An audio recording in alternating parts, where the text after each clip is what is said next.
Bonjour, bienvenue sur Mon Financier. Les marchés continuent d'évoluer en hausse après avoir clôturé la veille sans tendance à l'issue d'une séance assez calme, et ce malgré une croissance américaine qui a manqué le consensus au quatrième trimestre. Le CAC donc reste ferme, il avance actuellement de 0,57%, ce qui lui permet de repasser au-dessus du seuil des 4400 points à 4404 précisément, alors que la consommation des ménages français a légèrement progressé de 0,1%.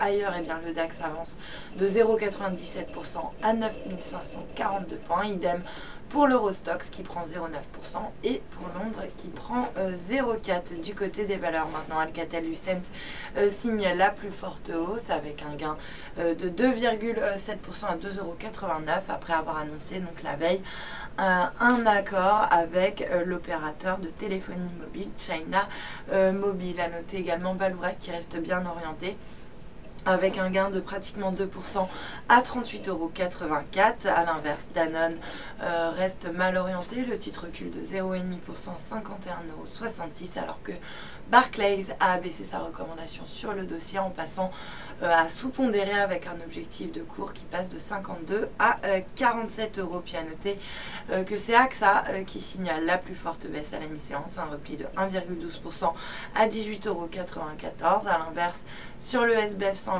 eh bien c'est Edenred qui fait la course en tête avec un gain de 3,5%, suivi de près par le groupe Steria qui reprend 2,6% après avoir remporté un contrat en Angleterre la veille. Sur le marché d'échange, l'euro lui se rapproche de l'équilibre mais reste quand même en baisse symbolique, cela dit, de 0,05% à 1,3734 par rapport au dollar. Il grappille 0,1% face au yen à 140,58 yens. Puis à noter que le billet vert lui aussi continue de grimper face à la devise japonaise autour des 102,37 yens. Et puis pour terminer, bien l'once d'or qui revient à l'équilibre pour s'échanger autour des 1296 $ l'once. Voilà pour la mi-séance. Restez avec nous, très bonne journée.